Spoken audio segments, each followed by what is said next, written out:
어서오세요. 예니밍이에요. 아주 엄청나게 오랜만에 나타났는데요. 제가 이렇게 잠옷 차림으로 왜 나타나냐면요. 오랜만에 재미있는 글을 발견해가지고 읽어드리려고 나타났어요.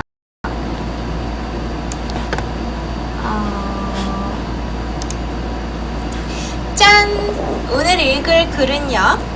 주라는 책에 수록되어 있는 글인데요. 오츠이치 씨가 지은 책이고요. 김수현 씨가 옮긴 이고요. 그리고 이 책의 출판사는 황매라는 출판사예요. 제가 장갑을 끼고 있는 건 신경 쓰지 말아주세요. 자, 그래서 주에서 어떤 걸 읽을 거냐면요. 여기 이렇게 여러가지 글들이, 작품들이 수록되어 있는데요. 그 중에서 한 6번째로 들어있는 카자리와 요코라는 작품을 읽으려고 해요. 약 50페이지 정도 되는데요. 좀 험난한 녹화가 될 것 같아요. 한번 해보자. 카자리와 요코, 오른쪽 페이지 보시면 돼요.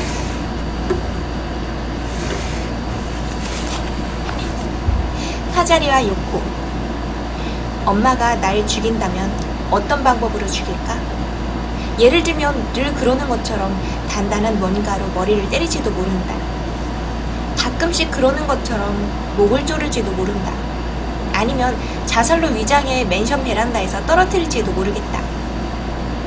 아마도 그것이리라. 자살로 위장하는 것이 가장 좋은 방법일 것 같다. 그리고는 반 아이들이나 선생님은 누가 나에 대해 묻거든 이렇게 대답하겠지? 엔도 요코는 항상 어떤 고민을 안고 있었습니다. 분명 그 때문에 자살한 거겠죠. 그리고는 나의 자살을 아무도 의심하지 않는 것이다. 최근 나에 대한 엄마의 학대는 직접적이고 육체적인 고통을 수반하는 것이 많아졌다. 어렸을 적에는 좀 더 간접적이고 우회적이었다. 여동생 몫의 케이크는 사오면서 내 케이크를 일부러 빠뜨리거나 여동생에게는 옷을 사주면서 내게는 아무것도 사주지 않는 등 엄마는 주로 정신적으로 상처를 주었다. 요코, 너는 언니니까 참아야지. 그것이 엄마가 늘 하는 말이었다. 나와 카자리는 일란성 쌍둥이다. 카자리는 아름답고 활발하며 웃을 때에는 꽃이 피는 것처럼 활짝 웃었다. 학교에서도 반 아이들이나 선생님에게서 무척 사랑받았다. 가끔씩 내게 자기가 먹다 남긴 밥을 주었기에 나도 카자리를 좋아했다. 엄마는 고의로 내 몫의 밥을 짓지 않았기 때문에 나는 대체로 배를 골았다. 그렇다고 멋대로 냉장고를 열면 엄마가 재떨이로 후려치기 때문에 무서워서 뭔가 꺼내 먹을 수도 없었다. 배가 고파 죽겠다고 끙끙대는 날 향해 카자리가 남긴 음식이 든 접시를 내밀 때 솔직히 말해서 내 눈에는 여동생이 천사처럼 보였다.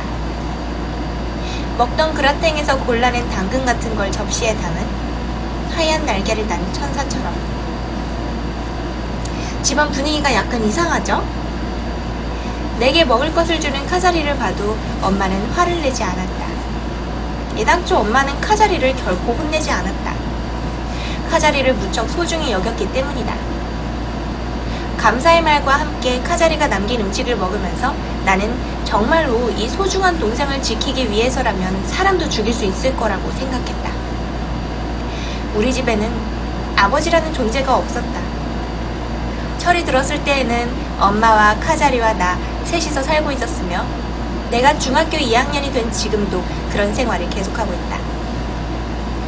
아버지가 없다는 사실이 내 인생에 대체 어떤 영향을 끼쳤는지는 잘 모르겠다. 만일 아버지가 있었더라면 엄마는 내 일을 부러뜨리거나 담뱃불을 갖다 대지 않았을지도 모른다. 물론 그렇지 않았을지도 모르지만 내 성격이 카자리처럼 밝아졌을 가능성도 있다. 아침에 엄마가 웃는 얼굴로 토스나 달걀 부침이 담긴 접시를 나르는 모습을 볼 때면 그런 생각을 한다. 그 접시들은 카자리 앞에 놓이는 것으로 내가 먹을 몫은 언제나 없다. 그래서 그런 광경은 아예 안 보는 편이 좋다고 생각하지만 내 잠자리는 부엌에 있기 때문에 보지 않으려야 않을 수가 없었다. 엄마와 카자리는 자기 방을 가지고 있지만 내게는 방이 없어서 내 소지품은 청소기 같은 것과 함께 창고에 처박혀 있었다. 다행히도 나에게는 소유물이 얼마 없기 때문에 살아가는 데 대단한 공간은 필요치 않았다. 학교에서 쓰는 교과서나 교복 외에 나는 거의 아무것도 가지고 있지 않았던 것이다. 옷은 카자리가 물려준 몇 벌뿐이었다. 가끔씩 책이나 잡지를 읽고 있으면 엄마에게 압수당할 때도 있었다. 결국 내 것이라고 할 만한 건 납작하게 찌부러진 방석뿐이었다. 나는 그 방석을 부엌에 있는 쓰레기통 옆에 두고 그 위에서 공부를 하거나 공상을 하거나 콧노래를 불렀다. 조심해야 할 것은 엄마나 카자리 쪽을 빤히 쳐다봐서는 안 된다는 것이다.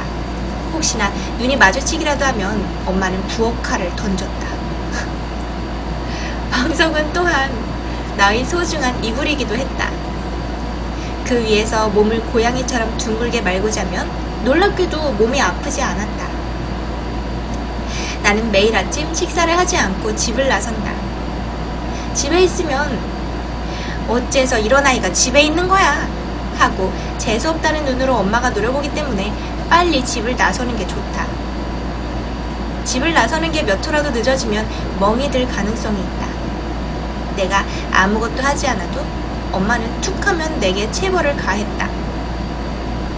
학교를 향해 걸어가는 내 옆을 카자리가 지나칠 때 나는 카자리를 보고 넋을 잃는다. 카자리는 항상 머리카락을 찰랑이면서 즐겁게 걸었다. 카자리와 나는 엄마가 있는 앞에서는 말을 거의 나누지 않았다. 그렇다고 해서 엄마가 없는 곳에서는 사이좋은 자매처럼 대화를 나누는가 하면 그런 것도 아니었다. 학교에서도 카자리는 인기가 많아서 항상 많은 친구들과 즐겁게 이야기를 하고 있었다. 나는 그런 카자리가 몹시 부러웠지만 거기에 끼어들 용기는 없었다. 나는 텔레비전의 연속극이나 가수에 대해 아는 게 아무것도 없었기 때문이다. 텔레비전을 보고 있으면 엄마에게 혼이 나므로 텔레비전을 볼 수 있는 생활이란 건 나에게는 미지의 영역이었다. 그런 까닭에 나는 아이들의 화제에 따라갈 자신이 없었다. 결국 나에게는 친구가 한 명도 없었고 쉬는 시간이 되면 책상에 엎드려서 자는 척을 했다. 카자리의 존재는 내게 있어서 정신적인 지주였다. 카자리는 모든 이들에게서 사랑받았으며 난 그런 카자리와 피를 나눈 가족이라는 게 자랑스러웠다. 내 얼굴은 카자리를 닮았다.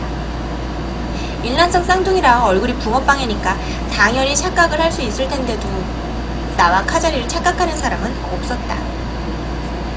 카자리는 발랄하고 명랑했지만 나는 암울했다. 교복만 해도 내 것은 지저분하고 때 같았으며 무엇보다도 우선 냄새가 났다. 어느 날 학교 가는 도중에 전신주에 개를 찾는다는 전단지가 붙어있는 걸 보았다. 암컷 테리어의 이름은 아소라는 듯 했다. 간단한 그림 아래 멋들어진 글자로 이 개를 보신 분은 아래의 연락처로 전화를 걸어주십시오. 스즈키 라고 적혀 있었다. 나는 그 전단지를 힐끗 보기만 했을 뿐 그때는 딱히 신경을 쓰지 않았다. 실제로 전날 먹는 팔이 참을 수 없이 아파서 그런 데에 신경 쓸 상황이 아니었다. 학교에서도 수업을 받는 내내 아파서 집중을 할 수 없었다. 그래서 양호실에 가기로 했다. 양호실의 여선생님은 심한 멍이 생긴 내 팔을 보고 놀랐다. 어머나, 대체 어쩌다가 이렇게 된 거니? 계단에서 굴러서요. 하지만 그것은 거짓말이고 사실은 밤늦게 들어온 엄마가 욕실에 들어갔다가 욕조 안에서 긴 머리카락을 발견하고 화가 나서 날 때린 게 원인이었다. 나는 얻어맞아 넘어지면서 테이블 모서리에 팔을 찧었다. 그리고는 난 왜 이렇게 둔할까 하고 내심 자신을 욕했다. 엄마는 네 머리에서 빠진 머리카락이 목욕하면서 몸에 달라붙어서 기분이 몹시 나빴어. 넌 엄마가 싫니? 엄마가 이렇게 녹초가 되어서 돌아왔는데 넌 어째서 이런 심한 짓을 하는 거니? 전에도 이런 일이 있었기 때문에 나는 절대 엄마보다 먼저 목욕을 하지 않도록 조심하고 있었다. 그러니까 엄마가 말했던 긴 머리카락은 내 것이 아니라 카자리의 것이었다. 그러나 내 머리카락은 카자리와 길이가 같았고 신경질이 나서 집에 돌아온 엄마에게는 무슨 말을 해도 통하지 않았기 때문에 잠자코 있었다.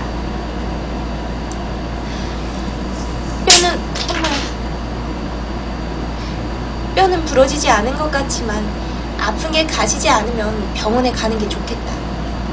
그나저나 엔도 너 정말 계단에서 굴은 거니? 전에도 똑같이 계단에서 굴러서 여기 온 적이 있었지? 양호 선생님이 붕대를 감으면서 물었다. 나는 아무 말도 하지 않고 머리 숙여 인사한 뒤 양호실을 나왔다. 이제 계단에서 굴렀다는 이유로 여기 오기는 어렵겠다고 생각했다. 나는 엄마의 체벌을 오로지 숨겨왔다.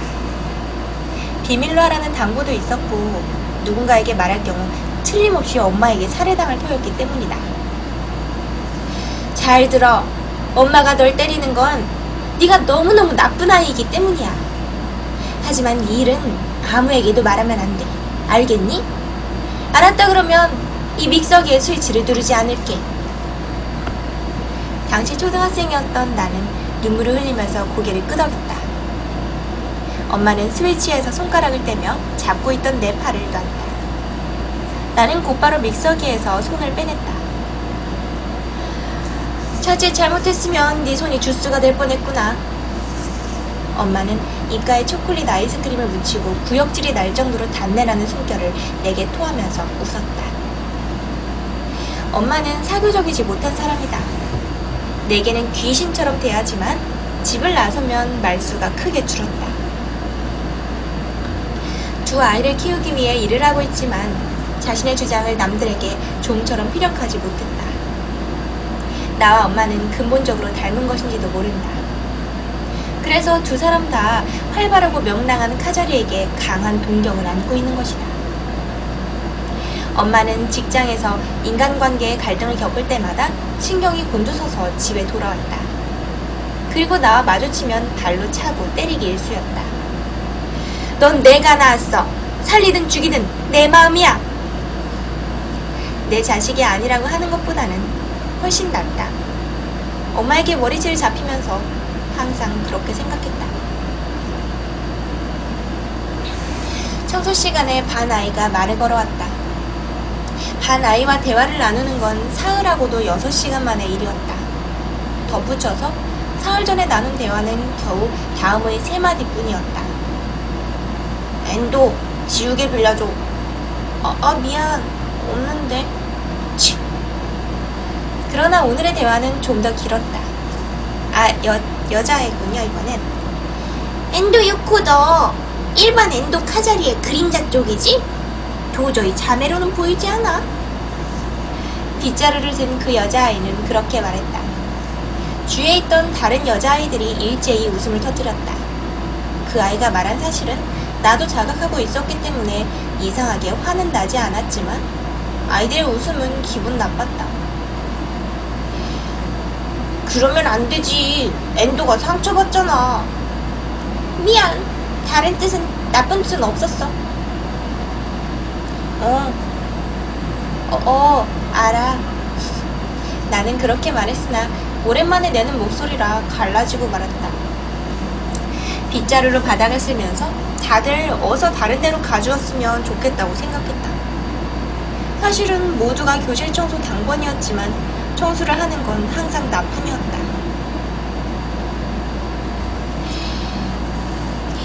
엔도 너 오늘 양호실에 갔지?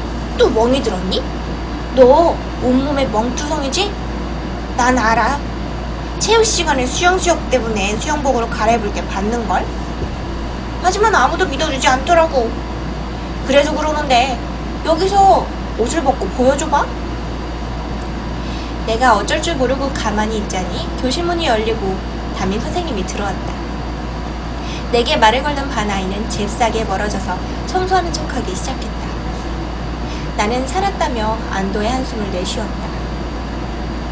학교에서 돌아오는 길 공원 벤치에 앉아서 반 아이들의 웃음소리를 떠올렸다. 남을 가지고 멋대로 상처 입는다느니 하는 소리 하지 마. 나중에 생각해보니 왠지 열받았다. 나는 자신이 아이들에게 바보 취급받고 있음을 다시금 느꼈다. 어떻게 하면 카자리처럼 아이들과 이야기를 나눌 수 있을까? 나도 다른 아이들과 마찬가지로 청소 시간에 놀면서 둥글게 만 유인물과 빗자루로 아이스하키 흉내를 내고 싶었다. 정신이 들고 보니 옆에 개가 있었다. 자, 여기서부터 재미있어져요. 목걸이를 차고 있었기 때문에 처음에는 공원 어디에 주인이 있어서 개를 잘 보고 있겠거니 생각했다. 그게 아닐지도 모른다고 느낀 건 5분 정도가 지나서였다. 그 개가 내 신발 냄새를 킁킁 맡기 시작했기 때문에 어디 하고 등을 한번 쓰다듬어 보았다. 겁을 내지 않는 것으로 보아 사람에게 익숙한 것 같았다. 나는 그제야 개가 암컷 테리어라는 사실을 깨닫고 어쩌면 이 개의 이름이 아소일지도 모르겠다며 오늘 아침에 본 전단지를 떠올렸다. 개를 안고 전단지에 적혀있던 스즈키 씨의 집 주소를 찾아가보자 작은 단독주택이 나왔다. 7시가 넘어서 바깥은 붉게 저녁놀이 졌다. 초인종을 누르자 키 작은 백발 할머니가 나왔다. 어머, 아소구나. 틀림없이 우리 아소야. 할머니는 눈을 크게 뜨고 놀라더니 기뻐하며 개를 끌어안았다. 이 할머니가 전단지를 붙인 스즈키 씨가 분명하다고 생각했다. 고맙다. 이 아이를 몹시 걱정하고 있었어. 잠깐 들어왔다 가려무나. 네, 하고 고개를 끄덕이고 집에 들어갔다. 속물족이라고 할지는 모르지만 사실 나는 대가를 기대하고 있었다. 돈이든 과자든 뭐든 좋았다. 항상 배를 골고 있었기 때문에 준다면 뭐든지 받고 싶었다. 나는 거실로 안내되어 방석에 앉았다. 그렇구나. 네 이름이 요코구나. 나는 스즈키라고 한단다. 전단지를 붙이고 단 하루 만에 이 아이를 만나다니 꿈같아. 스즈키 할머니는 아소에게 뺨을 비비면서 거실을 나갔다. 이게 지금 입 싱크가 잘 안 맞죠? 여기 보니까 제가 캠을 바꿨거든요. 비즈니스 화상 뭐라 그러죠? 그 미팅하는 카메라인데요. 이거랑 제가 지금 사용하고 있는 소프트웨어랑 서로 뭐가 안 맞는지, 계산 속도가 안 맞는지, 그 녹화하는 시간이 길어지면 길어질수록 립싱크가 점점 안 맞게 되더라고요. 이따가 중간에 한번 끊고 다시 시작해서 조금이나마 차이를 줄여볼게요. 그녀는 이 집에 혼자 살고 있는 것 같았다. 스즈키 씨는 커피와 과자를 담은 쟁반을 가지고 나타났다. 아소가 그 뒤로 따라왔다.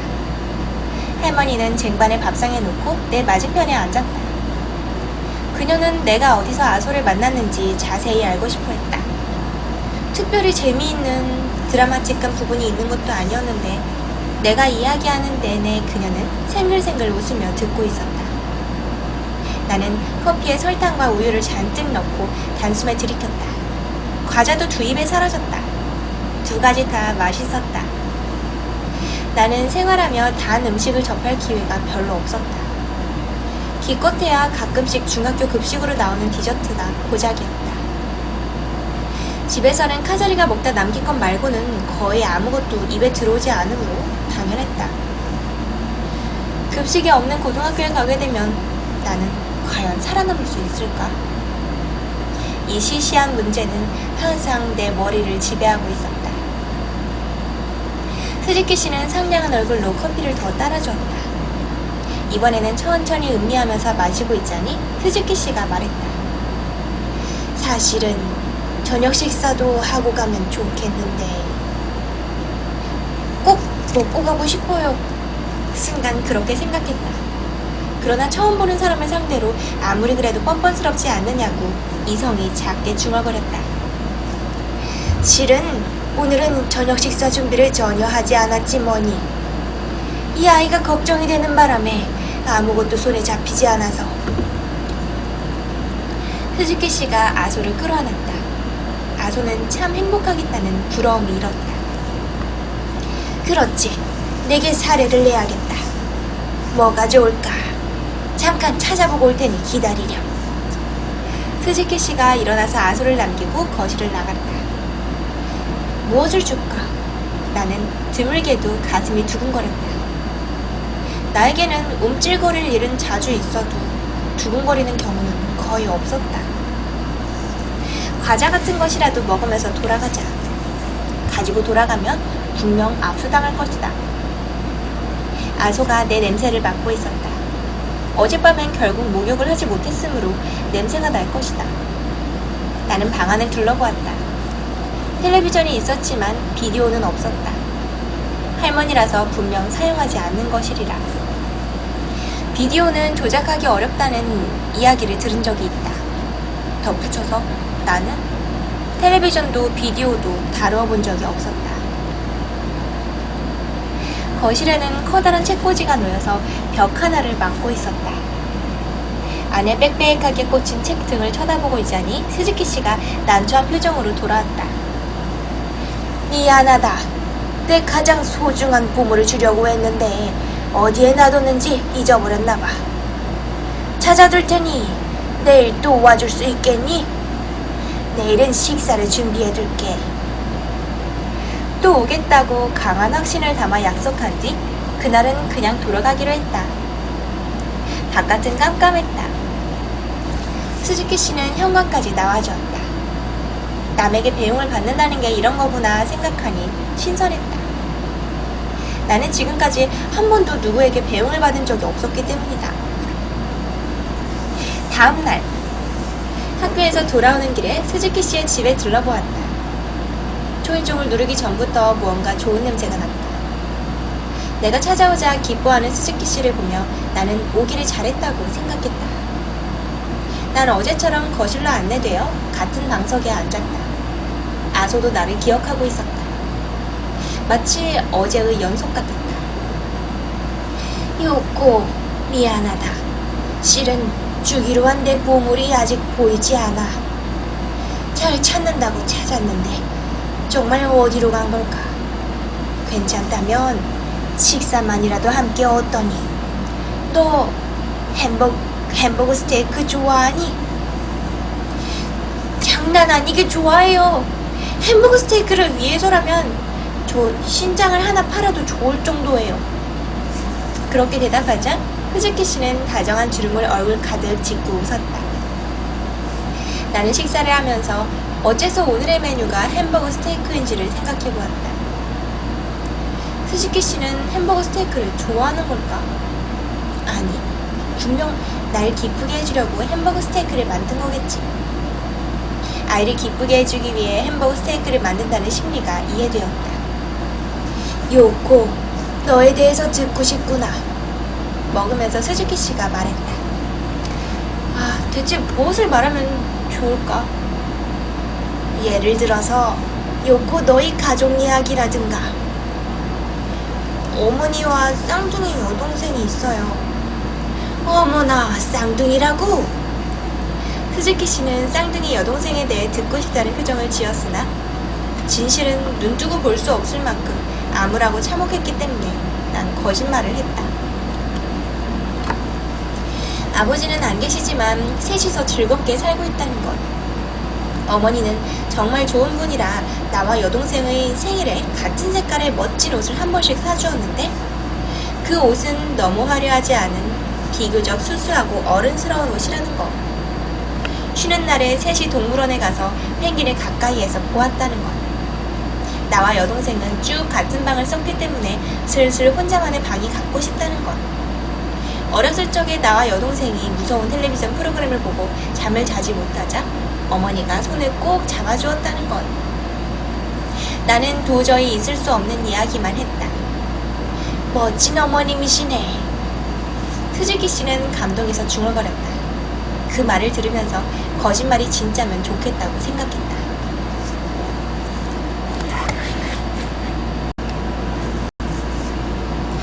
학교에서 있었던 일을 묻기에 친구와 바다에 갔다고 거짓말을 했다.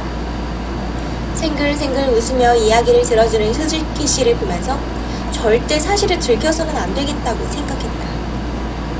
그러나 뇌의 거짓말을 꾸며내는 부분이 지쳐서 비명을 지르기 시작했기 때문에 나는 어떻게든 화제를 바꿔야만 했다. 그러고 보니까 집에 책이 참 많네요. 나는 씹던 햄버거 스테이크를 삼키면서 벽 앞에 놓인 책꽂이를 보았다. 스즈키 씨는 기쁜 표정을 지었다. 책을 좋아하거든. 여기 놔둔 건 일부고 다른 방에 더 쌓아놓았어. 만화도 본단다. 요코는 어떤 만화를 좋아하니? 실은 그게 잘 몰라요. 어머, 그렇구나. 스즈키 씨가 유감스러운 표정을 짓는 걸 보고 무슨 방법이 없을까 생각했다. 이유는 모르겠지만 이 할머니에게 미움받고 싶지 않았다. 저 재미있는 책이 있으면 가르쳐 주실래요? 좋아, 빌려도 줄게. 그래, 그렇게 하자. 다음에 또 돌려주러 오는 거야. 스즈키 씨는 재미있어 보이는 소설과 만화를 내 앞에 잔뜩 쌓아놓았다. 나는 그 가운데에서 만화책만 한 권 고른 후 스즈키 씨의 집을 지루했다. 한 권밖에 고르지 않았던 건 얼른 다 보고 싶었기 때문이다. 그러면 내일이라도 다시 스즈키 씨의 집에 책을 돌려주러 올 수 있을 것이다. 그러면 또 무슨 맛있는 음식을 얻어먹을 수 있을지도 모른다는 어린 소녀다운 꿍꿍이도 있었지만 무엇보다 스즈키 씨와 아소를 만날 수 있다는 생각이 컸다. 나는 이 할머니와 더 이야기를 나누고 싶었다. 스즈키 씨 집의 방석에 앉아서 스즈키 씨나 아소와 함께 있으면 엉덩이에서 뿌리가 내린 것처럼 일어나기가 힘들었다. 그 뒤에도 여러 가지로 힘든 일이 있었지만 나는 스즈키 씨 집에 다녔다. 대체로 돌아갈 때 책을 빌렸기 때문에 또 그 책을 돌려주러 와야 했다. 거기다 스즈키 씨는 내게 주겠다던 보물을 언제까지고 찾지 못했다.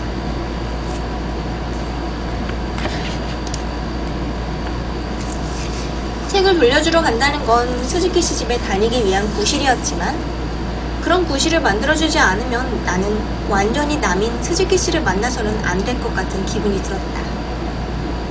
스즈키 씨는 내게 있어서 태어나서 처음 만나는 안심이 되는 사람이었다. 아무 볼일도 없는데 곁에 가서 미움받고 싶지 않았다. 내가 가면 스즈키 씨는 항상 저녁 식사를 준비해서 기다리고 있었다. 나는 매일 만화나 소설을 읽고 감상을 스즈키 씨에게 이야기했다. 나와 스즈키 씨와 아소는 사이가 점점 좋아졌다. 학교를 빨리 파한 날은 아소를 산책시켰다. 수명이 다한 정부를 갈거나 감자껍질 벗기기를 돕기도 했다. 다음 쉬는 날에는 같이 영화를 보러 갈까? 스즈키 씨가 제안했을 때 나는 펄쩍 뛰며 기뻐했다. 하지만 요코의 어머니께 죄송하구나. 이렇게 널 독차지해서. 그렇지. 다음에는 동생인 카자리도 데려오렴. 고개는 끄덕였지만 어쩌면 좋을지 알 수 없었다. 스즈키 씨는 내 거짓말을 감쪽같이 믿고 있었다. 영화를 다 본 뒤에 나와 스즈키 씨는 회전초밥 가게에 들어갔다. 나는 사양했지만 스즈키 씨가 가자고 우겼다. 나는 초밥이란 걸 먹은 적이 없었기 때문에 생선의 이름을 전혀 몰랐다. 회전초밥집의 주문법은 일단 알고 있었기 때문에 싼 생선을 고르려고 생각했지만 어느 초밥이 싼 건지를 몰랐다. 초밥이 눈앞에서 돌아가는 가운데 스즈키 씨가 가족 이야기를 했다.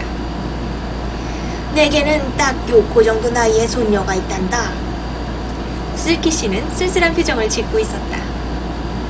요코보다 한 살 아래든가. 꽤 가까운 곳에 사는데 벌써 3년이나 만나지 못했어. 가족분들이랑 함께 못 사나요? 스즈키 씨는 대답하지 않았다. 분명 무슨 사정이 있는 거라고 생각했다. 편지를 보내보면 어떨까요?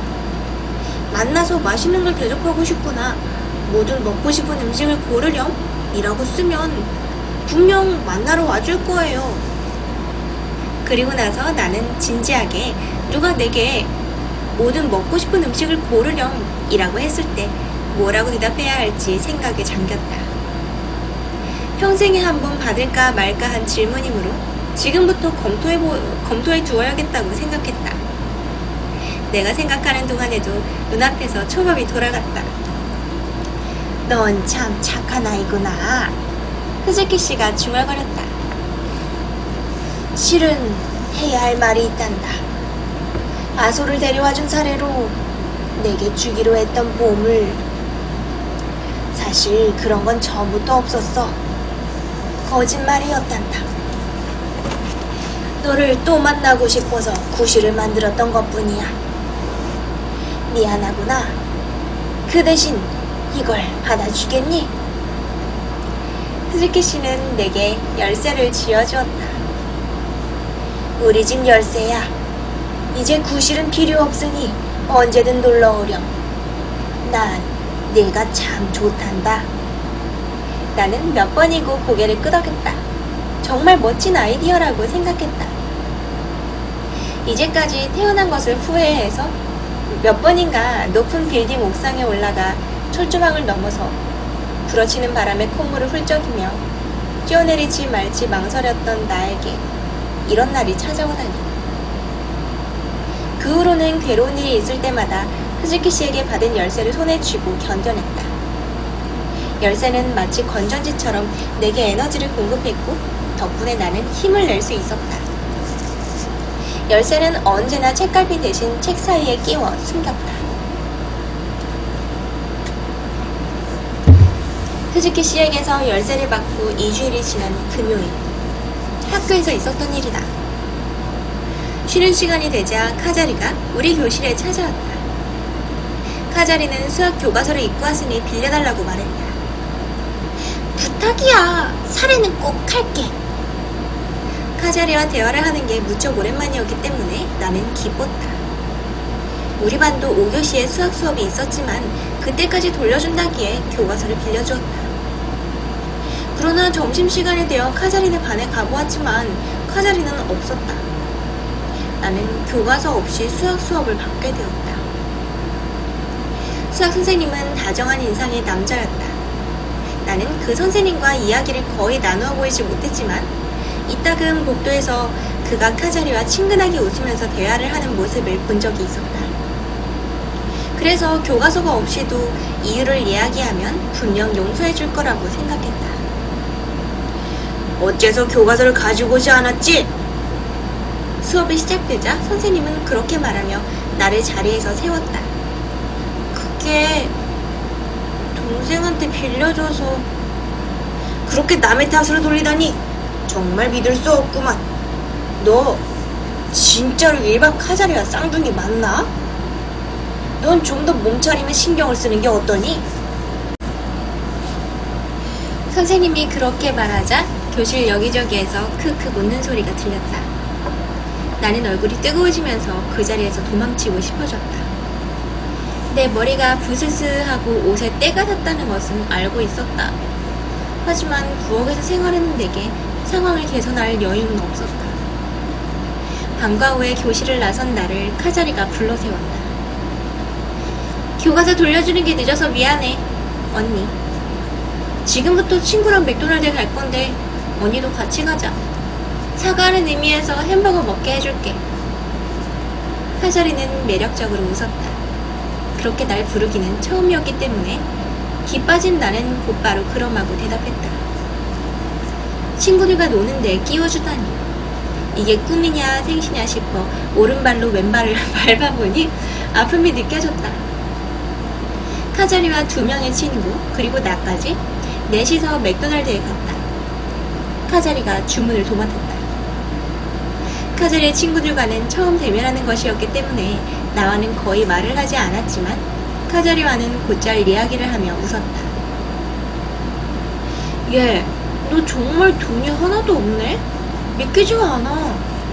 어째서 카자리는 용돈을 받는데 너는 못 받니? 계산대 앞에서 카자리의 친구 중 하나가 내게 물었다. 나 대신 카자리가 대답했다. 엄마가 교육을 그렇게 시켜서 그래. 언니는 돈을 주면 곧바로 다 써버린대. 주문한 햄버거가 나오자 2층으로 이동해서 테이블에 앉았다. 주스도 감자튀김도 햄버거도 3인분밖에 없었다.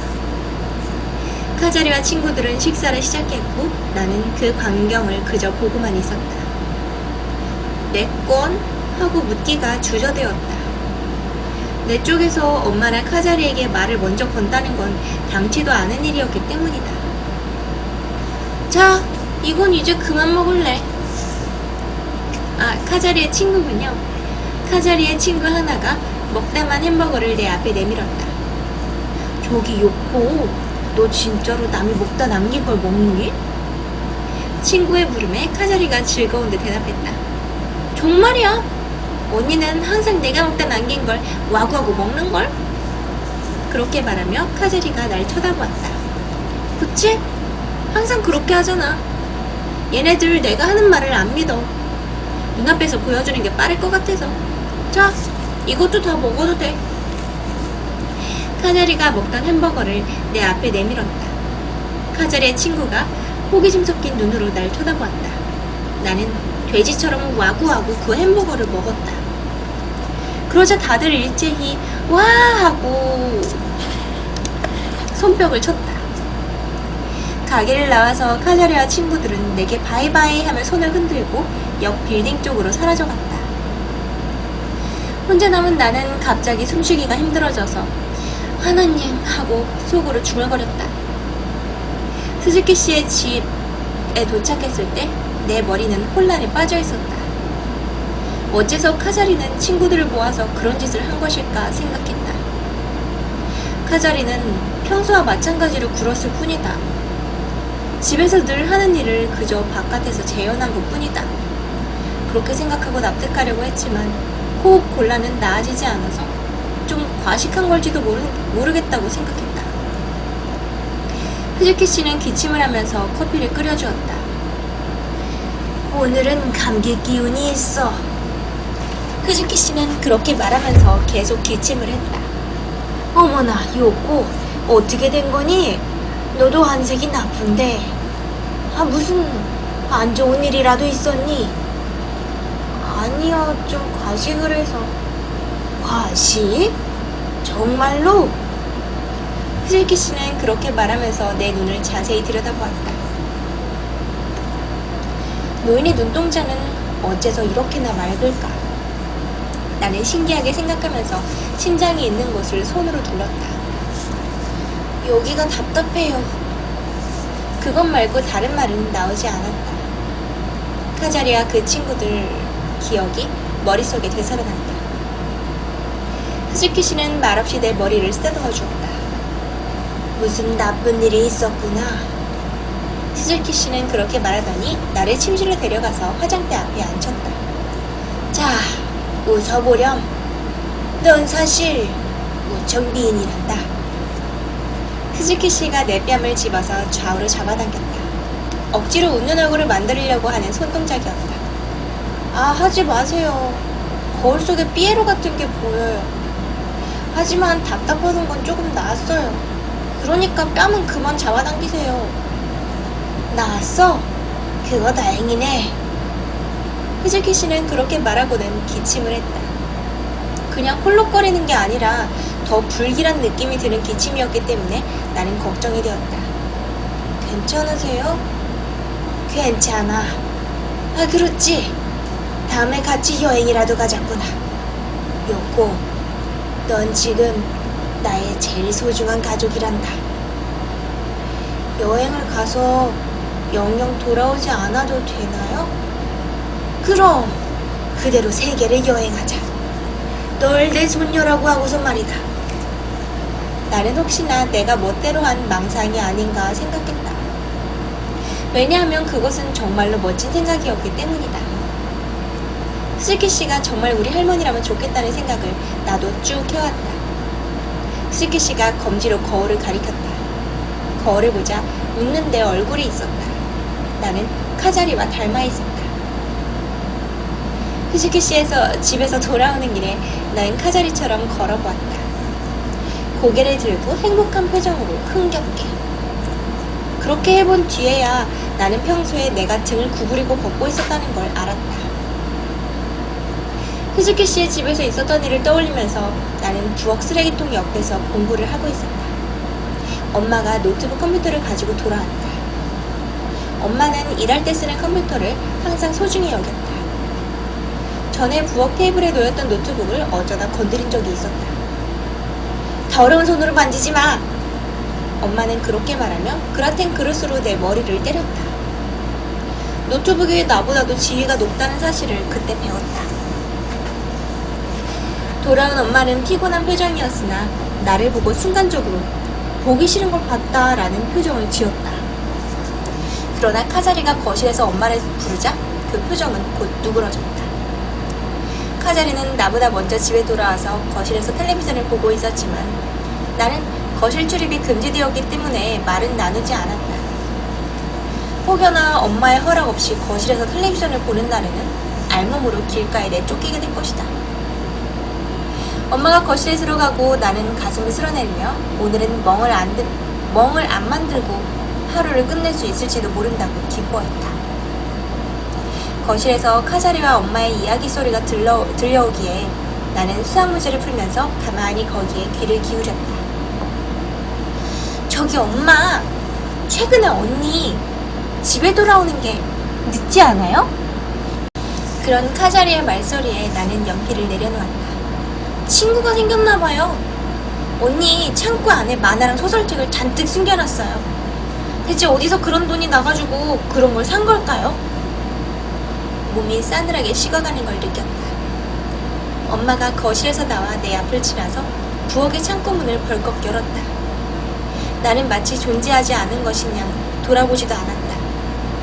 창고에 들어있던 내 교과서 등을 꺼내어 바닥에 쏟아버린 엄마는 안쪽에서 히즈키 씨에게 빌린 3권의 소설을 찾아냈다.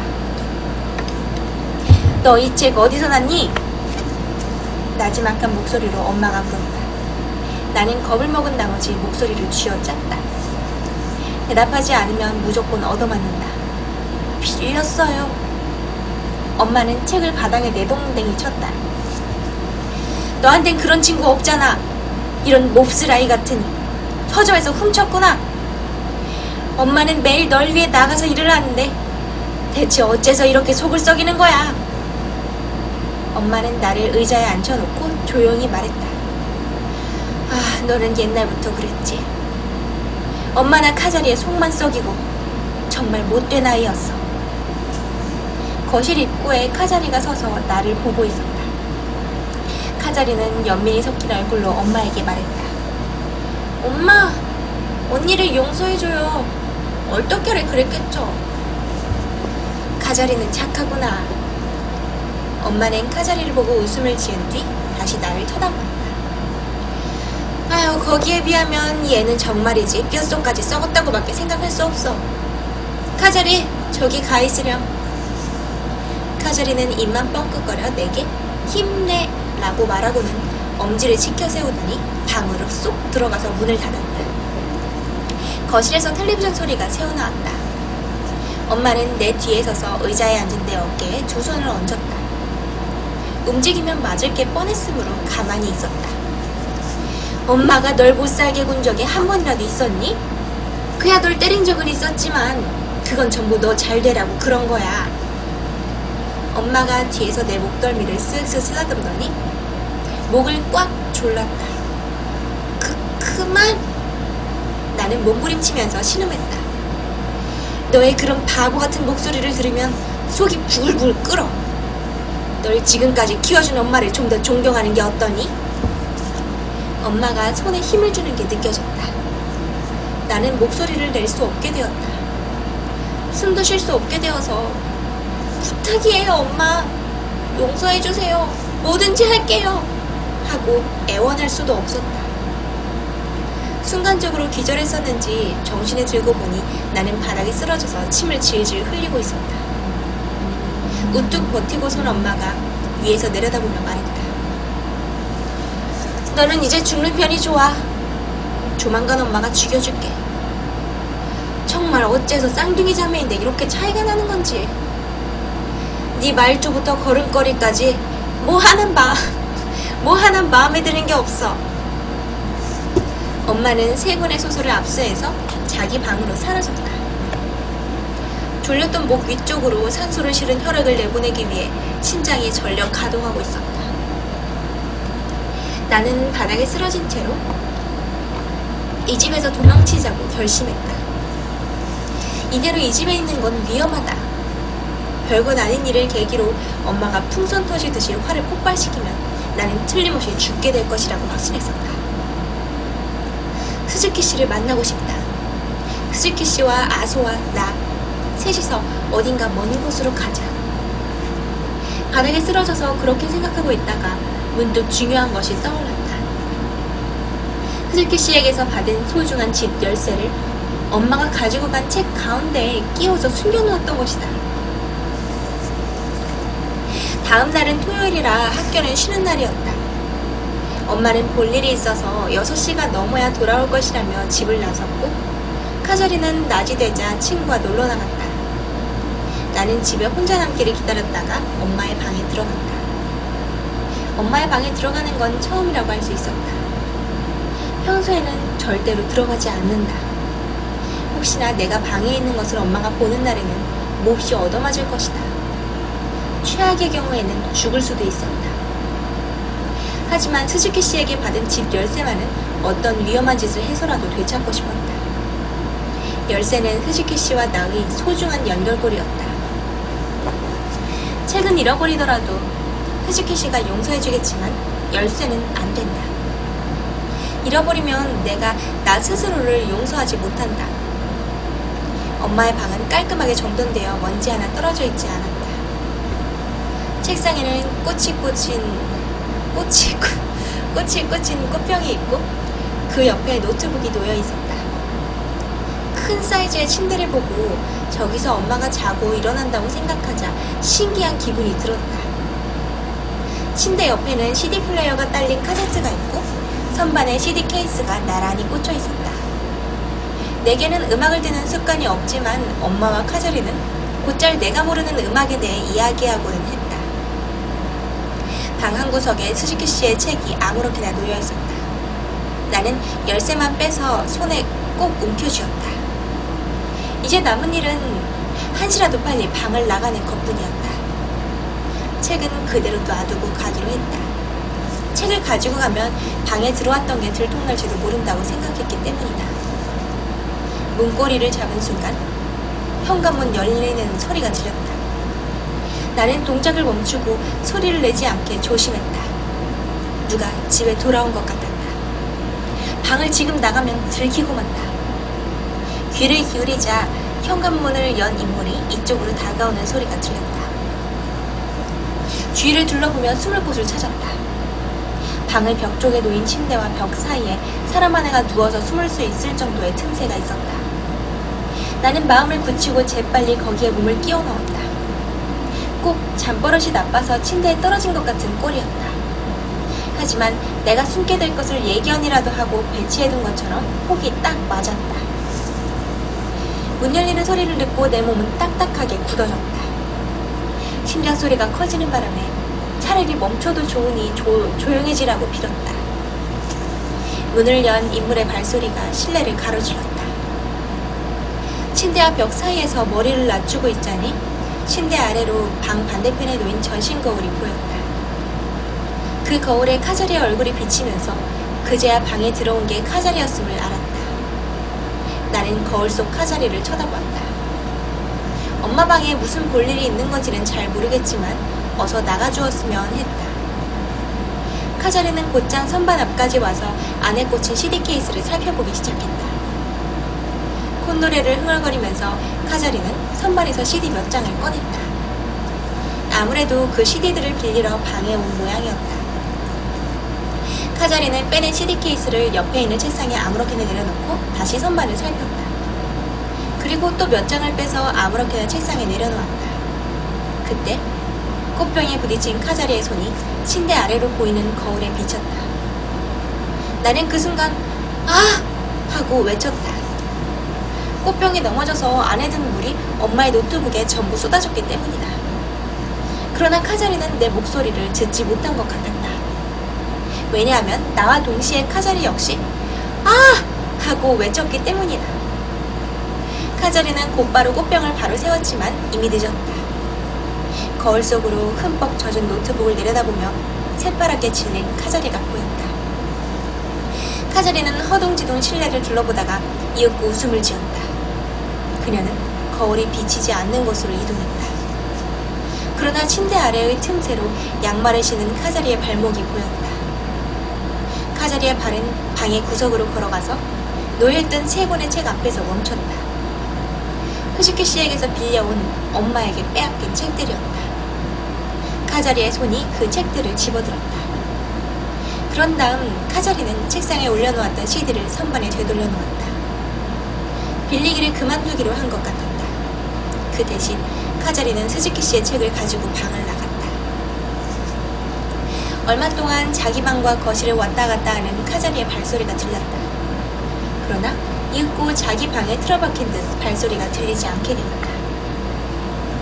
카자리가 무슨 까닭으로 책을 가지고 나간 건지 나는 금방 알아차렸다. 엄마가 돌아와서 물에 잠긴 노트북을 보면 대체 누구 짓인지 궁금하게 생각할 것이다. 카자리와 나, 둘 중에 누가 한 건지. 그러나 내게서 앞선 책이 없어진 걸 알게 되면 엄마는 내가 책을 되찾으러 방에 들어왔다가 꽃병을 넘어뜨린 게 분명하다고 생각할 것이다. 엄마는 더없이 화를 낼 것이다. 이렇게 심각한 사건은 처음이었다. 엄마는 틀림없이 내게 죽음으로 보상하라고 할 것이다. 나는 어제 엄마가 보였던 얼굴을 떠올렸다. 우뚝 서서 나를 내려다보던 고무 마스크 같은 얼굴을. 나는 신중하게 침대와 벽 틈에서 기어나와 발소리를 죽이며 카자리에게 들키지 않도록 조심조심 방을 나왔다. 현관을 통해 밖으로 나간 나는 스즈키 씨의 집으로 달려갔다. 내게 있어 목숨을 건질 수 있는 유일한 방법은 스즈키 씨에게 숨겨달라고 하는 것뿐이었다. 그러나 스즈키 씨의 집의 초인종을 울리자 집에서 나온 건 옅게 화장을 한 여자아이였다. 여자아이는 나를 머리에서 발끝까지 훑어보고 말했다. 넌 누구니? 나는 이 아이가 스즈키 씨의 손녀임을 직감적으로 깨달았다. 그게 스즈키 씨는? 나도 스즈키인데? 하지만 네가 말하는 스즈키 씨는 아마도 할머니겠지? 할머니라면 돌아가셨어. 오늘 아침에 개 짖는 소리가 시끄러워서 이웃에서 와봤더니 현관에 쓰러진 채로 죽어있었대.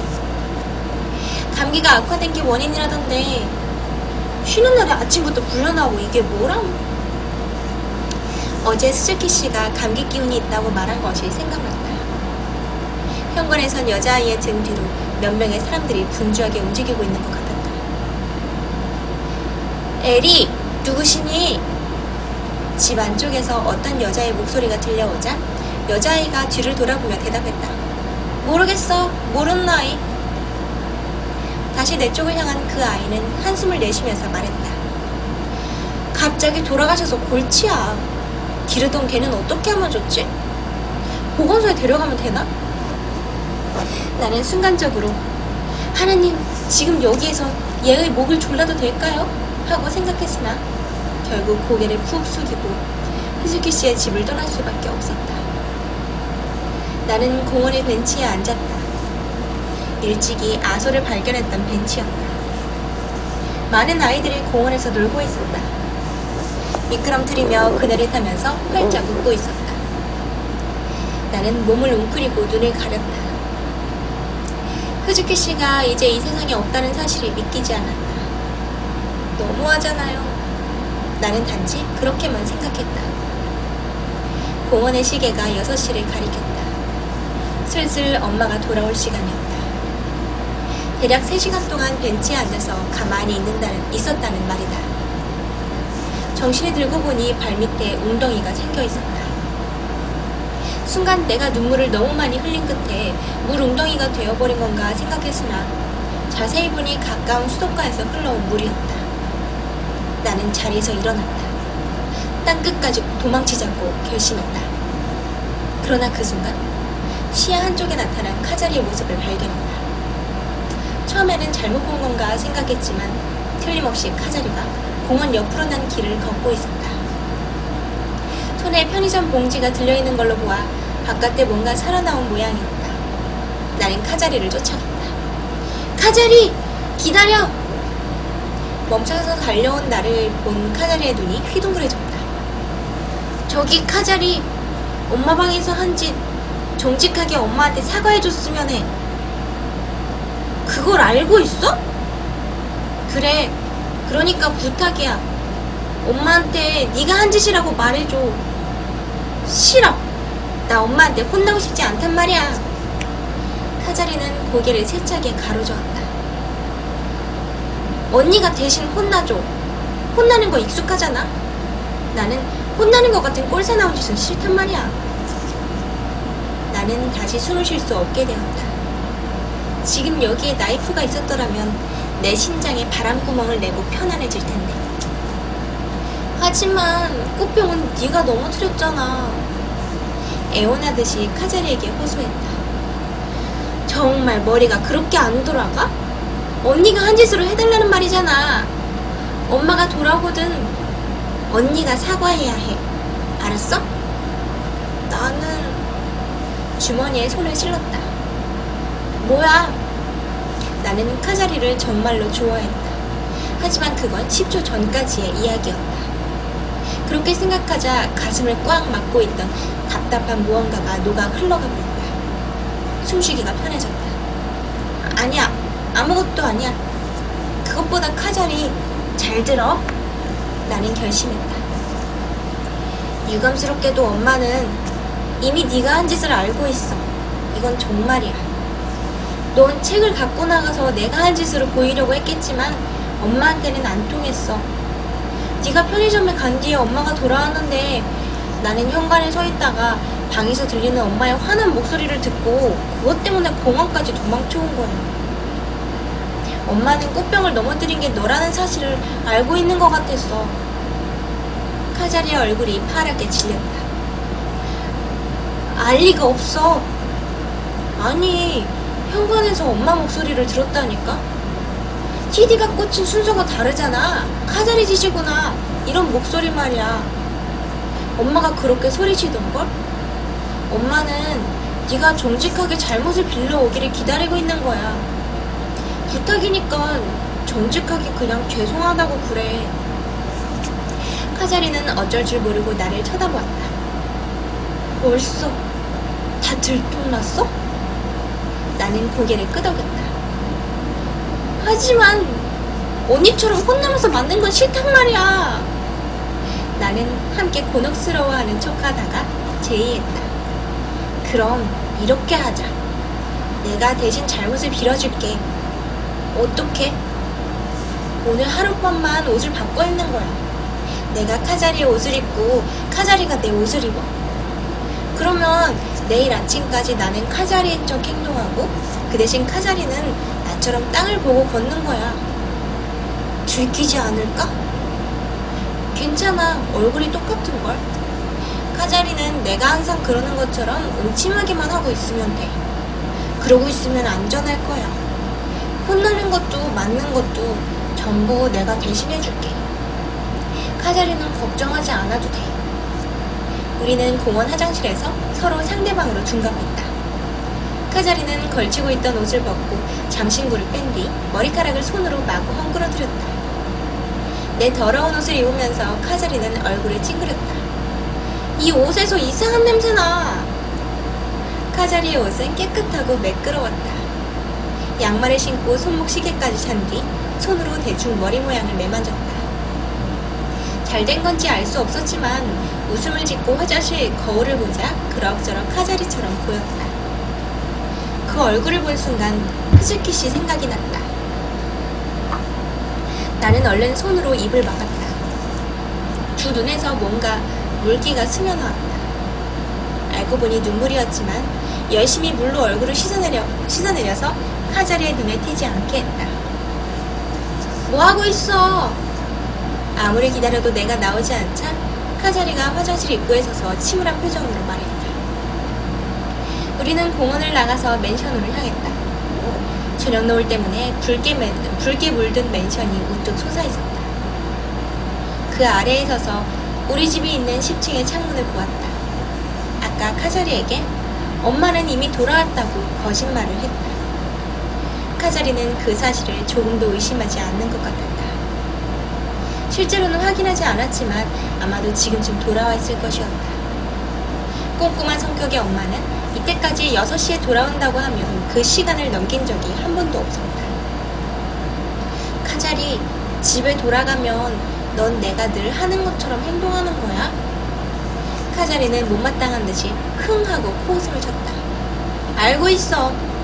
그럼 누가 먼저 돌아갈까?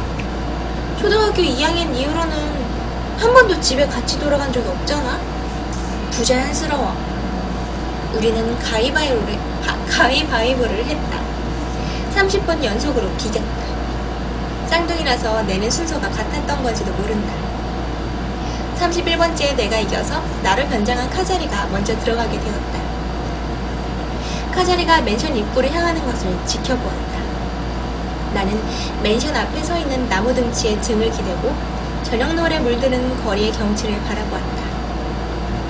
카자리가 아까 손에 들고 있던 편의점 봉지는 이제 내 손에 들려 있었다. 무릎개에서 비닐봉지가 부스럭부스럭 소리를 냈다. 자전거를 탄 소년이 내 앞을 가로질러 긴 그림자를 끌면서 멀어져 갔다. 하늘에 걸린 구름은 마치 내부에서 빛을 내고 있는 것처럼 붉었다. 카자리! 누군가 부르는 소리에 뒤를 돌아보자 같은 맨션에 사는 아주머니가 나를 보고 있었다. 잘 지내니? 공부는 잘하고 있니? 아주머니는 그렇게 물었다. 네, 그럭저럭여. 나는 대답했다. 그 직후였다. 털썩하고 위에서 무언가가 떨어짐과 동시에 아주머니가 비명을 지르며 놀랐다. 더러운 옷을 걸친 나와 똑같은 얼굴이 땅바닥에 쓰러져 있었다. 나는 방에 돌아와 죽은 카자리를 위해 유서를 썼다.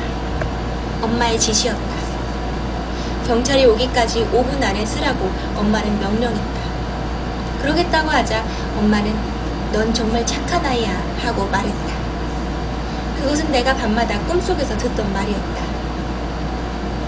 요코가 죽기 전에 쓴 유서라는 설정이었으므로 문장을 생각해내기는 몹시 쉬웠다.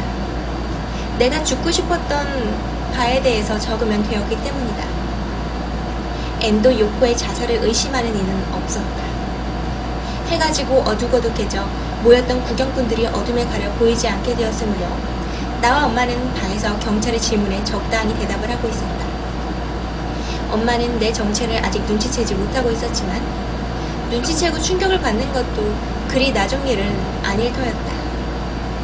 나는 오늘 밤 안에 짐을 싸서 집을 나가 먼 곳으로 떠나자고 결심했다. 경찰의 이야기는 밤늦게까지 이어졌고 엄마와 나는 초췌한 표정을 지었다.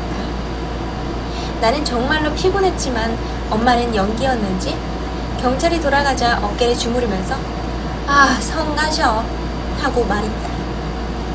죽어서도 엄마가 슬퍼해주지 않는다는 이 얼마나 가엾은 인간인가 하고 생각했다. 그런 다음 이제는 없는 카자리에게 마음속 깊이 사죄했다. 엄마가 자기 방에 들어가자 나는 카자리의 방에 들어갔다. 카자리의 방에는 귀여운 것들이 넘쳐나서 진정이 되지 않았다. 내게는 부엌의 쓰레기통 옆이 훨씬 안정적인 장소였다. 엄마가 잠든 걸 확인한 뒤 나는 가방에 갖가지 물건들을 챙겨 넣었다. 항상 이불 대신으로 쓰던 납작한 방석을 넣으려고 했더니 들어가지 않았다. 별 수 없이 카자리의 옷을 꺼내어 방석이 들어갈 공간을 확보했다. 방을 나온 뒤 아소를 데리러 스즈키씨 집으로 달려갔다. 할머니가 죽어서 키울 사람이 없어진 아소가 보건소에 끌려갈 것이라는 이야기를 나는 기억하고 있었다. 아소가 아직 그 집에 있을지 걱정이 되었다. 그러나 집에 도착해보니 아소는 마침 현관 앞에 줄로 묶여 있었다. 집에는 스즈키 씨의 자식들과 손자, 손녀들이 장례식을 치르기 위해 머물고 있는 것 같았다. 아소는 내쫓긴 거구나. 좋다. 나랑 똑같잖아. 라는 생각을 했다. 아소는 날 보더니 회오릿바람이 일어날 것처럼 세차게 꼬리를 흔들어댔다. 나는 줄을 푼 다음 아소를 유괴했다. 걔와 함께 일단 여기 있는 방향으로 향했다. 스즈키 씨와 그리고 엔도 요코의 장례식에 나갈 수 없어서 미안한 마음이었다. 앞으로 어떻게 살아갈지는 스스로도 의문이었다. 돈은 한 푼도 없었으므로 어쩌면 굶어 죽을지도 몰랐다.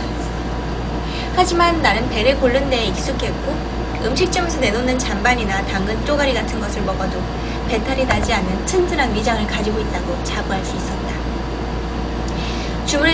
주머니 속 열쇠를 꼭 움켜쥐자 어떻게든 살아갈 수 있을 듯한 힘이 솟아나 나는 영차! 하고 마음을 다졌다. 여기까지 오늘은 카자리와 유코를 한번 읽어봤는데요.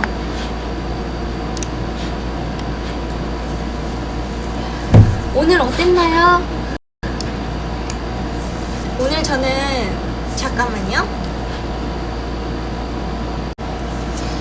저는 오늘 본 카자리와 유코가 되게 사이다라서 좋았어요. 조금 분위기가 이상한 집안이긴 했지만 분명히 쌍둥이를 낳았고 아버지는 안 계시고 그리고 어머니는 약간 사회적이지 않은 성격이고 그리고 카자리는 명랑한 성격.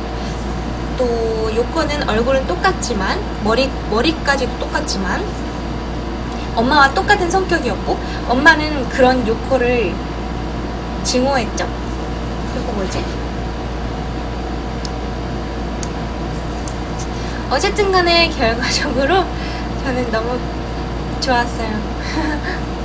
그래서 이게 좀 장수가 많고 긴데도 불구하고 오늘 한번 읽으러 가지고 와봤고요. 어저께는 요즘에 제가 혼자 영화 보는 데 맛을 들였는데 어저께는 뭘 봤냐면 서프로제트를 봤거든요. 서프로제트는 이제 예전에 영국에서 영국 여성들이 참정권을 얻기 위해서 투쟁하는 그런 과정을 그린 영화였어요. 되게 좋았고 제가 이거 잠깐 왜 끼고 있는지 계속 궁금하셨을 텐데 제가 평소에는 손에 뭐가 묻는 걸 되게 싫어해서 맨손으로 뭘 잡을 때마다 매번 손을 씻었거든요. 근데 지금 제가 나와서 살고 있잖아요. 혼자서. 근데 혼자 나와서 살고 있다 보니까 맨손으로 물건을 만지고 심지어 청소도 자주 하고 뭐 닦는 것도 자주 하고 막 이러다 보니까 뭐 만질 때마다 씻으니까 말도 안 되게 손이 너무 거칠어진 거예요. 그래서 이제 뭐 만질 때 이걸 써야겠다라고 생각하고 니트릴 장갑을 주문했는데 슈퍼케어라는 브랜드에서만 제 손에 딱 맞는 사이즈가 나오더라고요. X스몰 사이즈. 가로폭으로 여기 손바닥 가로폭으로 재가지고 그걸로 사이즈를 하는 모양이에요. 그래서 딱 맞고 방수도 잘 되고 엄청 얇고 좋아요. 냄새도 하나도 안 나요.